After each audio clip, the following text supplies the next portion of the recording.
Hello my royal lovelies, welcome back to the channel and of course welcome to my home. Today, this video I want to be all about the state opening of Parliament 2023 which took place yesterday on the 7th of November.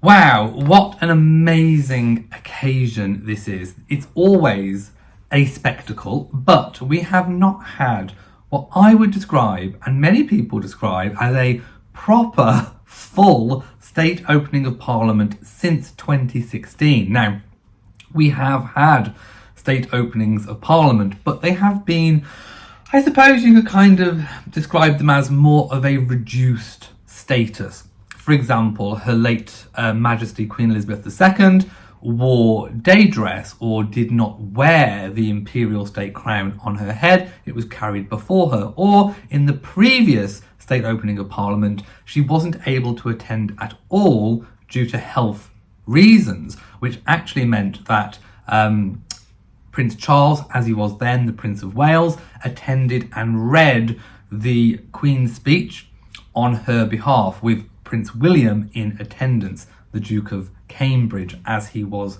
then. Her late Majesty actually changed the rules so that Prince Charles could actually read that speech. So I'm going to go through kind of the ceremony, what happened, things that I noticed, and we'll just have a really good conversation about it. So I suppose, what is the significance and the importance of a state opening of Parliament? Well, it opens the parliamentary session, and the speech is not actually written by the sovereign. It's not actually their speech. It's written by the government of the day, and it sets out their legislative programme for the next 12 months or so.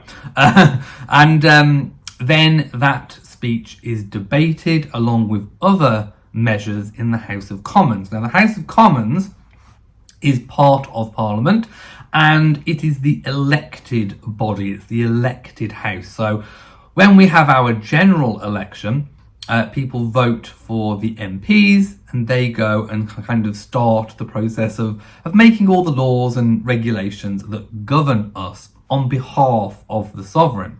The sovereign does not intervene. Then the House of Lords, where this amazing spectacle takes place, it's the part that has the blue carpet. Any part of the Houses of Parliament where you see blue carpet, it's the royal part. So that is the House of Lords. It's the House of Lords chamber where you see those amazing thrones, if you like. And obviously all of the lords wear their amazing robes. And in days gone by, any females would wear their tiaras as well. That's not done today. But anyway, so you've got the different areas of Parliament. You've got the Houses of Commons, you've got the House of Lords, and then the sovereign kind of comes in.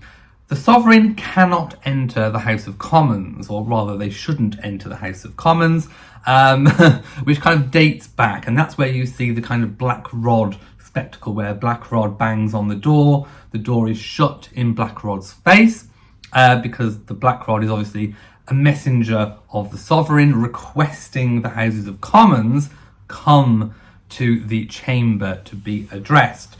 Well, of course, they don't like that. So they slam the door in Black Rod's face. Black Rod is currently, the role is being undertaken by a female. And that's not always been the case, so progress has been made, and Black Rod bangs on the door and then goes in and then requests the presence. The House of Commons makes its way into the chamber. Now, whilst all of this is going on, obviously, let's wind back. So then we have the royal procession. So the crown and all the ceremonial pieces. So, for example, the imperial state crown is brought from the Tower of London. Now, the Tower of London, you may have been, it houses all, not the personal jewels, so not the tiaras, not the brooches that Queen Camilla now has access to. Those are the private royal collection of jewellery. But the big state pieces, the crowns, any of the real gold plate that you saw at the coronation, all those kinds of jewels, the sceptres, the Sword of State, is all housed at the Tower of London, and you can pay to go and see the Jewel House. The Jewel House has actually recently just been renovated and updated, so well worth a look. I would like to go back myself. So when they are taken from the tower, a sign goes up to say "in use," because they are working aspects of our British society. So they are marked as in use, and they are taken to the palace. Now, it's unsure whether or not King Charles III had a practice the night before. It was customary for Queen Elizabeth II to practice for a couple of hours to kind of gauge the weight of the crown, because you remember she famously said, if you look down, you risk snapping your neck because of the weight of the imperial state crown. So King Charles may have kept up with that tradition and may have had a bit of a practice to get his head used to it, although obviously being coronation year, he's had plenty of practice. So he kind of got used to the crown, and then they make the procession the crown jewels, if you like, make the procession to the Houses of Parliament first, and then the King and Queen follow after. Once they arrive, they ascend the royal staircase. Now, I have actually been to the Houses of Parliament. I've walked up that staircase, and whenever I see it now, I think, I walked up that staircase. And it really is a majestic staircase. It's simple in structure. It's kind of stone. And when I walked up it, it didn't have the carpet. So I just walked up the bare stones because they weren't, unfortunately, going to lay out the carpet for me. There is also a lift. Now, in her later years, Her Majesty Queen Elizabeth II did use the lift. It was another concession to age. So again, it's the first time we've had a sovereign since 2016 use that ceremonial staircase, lined by the guards. Now, Princess Anne had a very, very different role this year. She was rewarded for her lifetime of duty and service to crown and country under Queen Elizabeth II and, of course, under Charles III. So what was all that about? I have got some notes on that. So she is Colonel of the Blues and Royals, and it's the first time that she has attended since 1985. She is now known, or has been elevated, to a symbolic role as the King's bodyguard, which is also known as the Gold Stick in Waiting. So she actually followed the King and the Queen in an open carriage behind them. So it's a very symbolic role. So she doesn't have to actually be a bodyguard for the king physically, but it is symbolic, and it is a big, massive reward. So, like I've said on many videos, if Prince Harry thought that, being the spare, being overlooked, was something, no, if you are dutiful, then you are rewarded. This could have been something, for example, that King William could have bestowed upon Prince Harry for a lifetime of service and duty to crown and country. But anyway, moving on. So they ascend the staircase and they enter the robing room. So this is when the door shuts, and there's about 10-15 minutes where they are out of sight. Let's wind back just a little bit to talk about the jewellery. So in the carriage, the Diamond Jubilee carriage, and it's the most comfortable carriage. So it's the only one that has a heater in it. So it's got the best suspension, and it's actually got some kind of air conditioning heating system. It's also got a camera right on the crown at the top, on just above the roof, that actually can record processions. So it's the most comfortable coach, the most comfortable ride. So they chose to use that one. And when we first got a shot of the King and the Queen, we noticed that King Charles was wearing his cap, and the Queen was wearing the George IV state diadem. This is the first time we have seen it being used since Her late Majesty last wore it. Now, lots of people were speculating, myself included, onto what we would see the Queen wear to the first state opening of Parliament. There was a few options that I thought she could have gone with. She could have gone with the crown that she wore for the coronation without the arches. The arches are detachable, so she could have worn that as a kind of regal circlet, if you like. Previous queens have done similar, so Queen Mary, Queen Adelaide, Queen Elizabeth, the Queen Mother, but she was Queen Elizabeth then, when she was married to George VI. Obviously, he passed away, and she became a widow and became the Queen Mother. But when she was Queen Consort, she wore various different tiaras, a circlet, her crown without the arches. So there was no real set precedent. We didn't know exactly what to expect, but Her late Majesty always wore the George IV state diadem to and from the state opening of Parliament. So that was definitely one option, and I'm kind of glad, I think. Well, no, I personally think she should have gone with her crown without the arches for the first state opening of Parliament. Then I think she should have switched to the George IV state diadem. But I'm not hugely disappointed. It was beautiful to see it being used. These jewels should not be locked away. They should not be just put in a drawer and forgot. They need to be used. She was also wearing collet diamond necklace. Now, collet means that you can see a little bit of the metal. It pertains to how it's set, so you can see a little bit of the frame of the metal around the diamond, and they are like little individual collets. Now, it's very, very difficult to identify which collet diamond necklace this is because there are so many of them, and also over the years they have been added to, they've had links put in, taken out. So it's very difficult. It looks like those diamonds are slightly odd shapes and sizes. So it's very, very difficult to identify, but it could potentially be one of Queen Adelaide's collet diamond necklaces. She was also wearing a matching pair of collet diamond earrings, again quite difficult to identify, but she looked gorgeous. She was also wearing the coronation outfit by Bruce Oldfield. Very nice to see that being used, and also Her late Majesty did actually reuse her coronation gown on numerous occasions, so it's nice to see value for money that actually being used. So anyway, they make their way into the robing room and they come out with a slight change of outfit. So they're still, the Queen is still wearing her Bruce Oldfield, the King is still wearing his ceremonial dress, but he swapped his cap for the imperial state crown. And I have to say, I'm unsure whether or not the arches have been slightly hired or kept the same.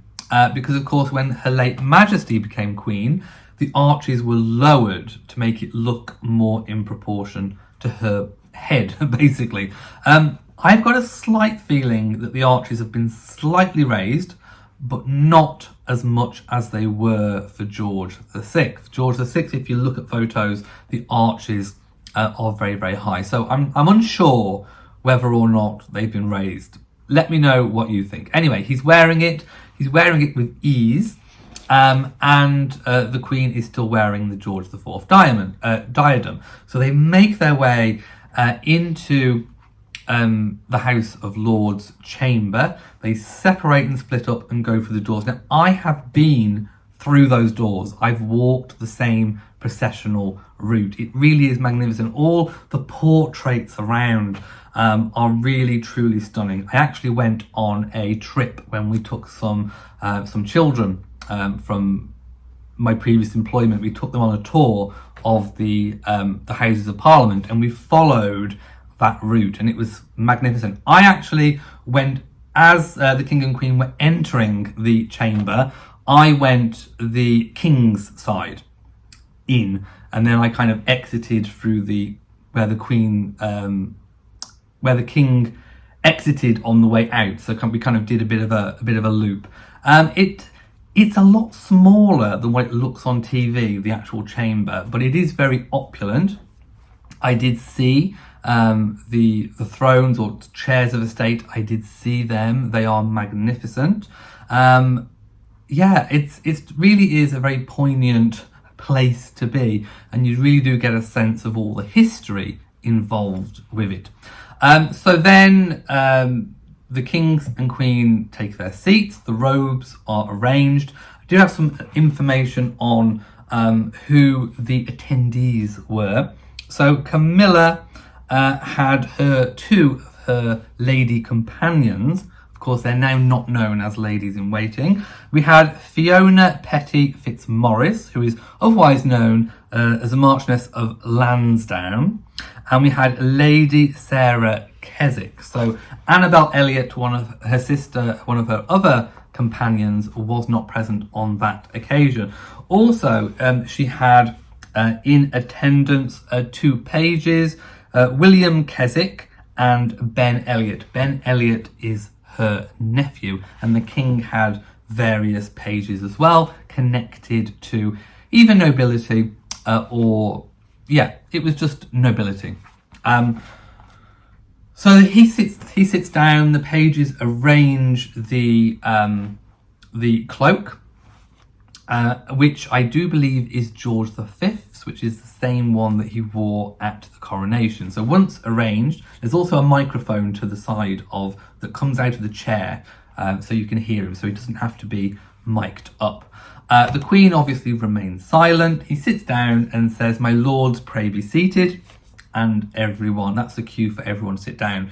Then the purse bearer steps up the steps and hands the government speech to the king, which he will have rehearsed and practiced and seen ahead of time. Now, the tradition of walking backwards is to keep your respect to the monarch, to the sovereign.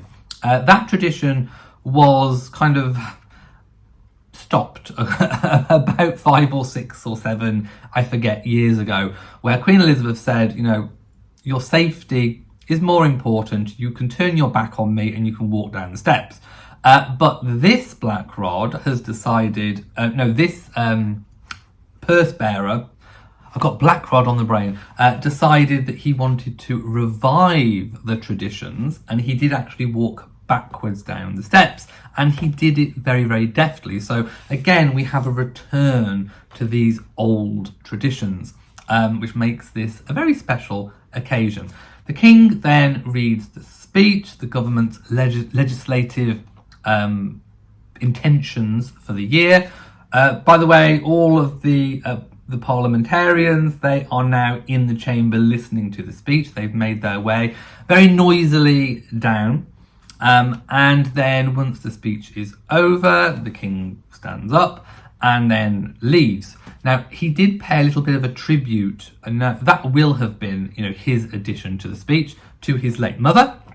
We won't hear that again. That will be the first occasion that will be done and out of the way. Then we see everything in reverse. So the king and queen leave, they get in the carriages.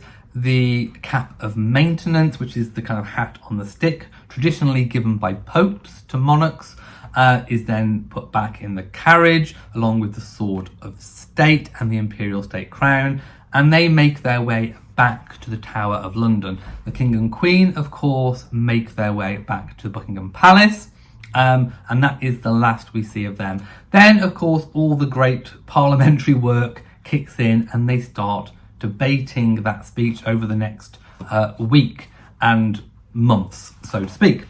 So it was a very, very, very grand occasion. Just a little bit about the actual content of the speech. It doesn't matter whether or not the king agrees with the speech. Now, of course, we didn't really know much about what the previous sovereign, Queen Elizabeth, thought about political matters because she was queen from such a young age.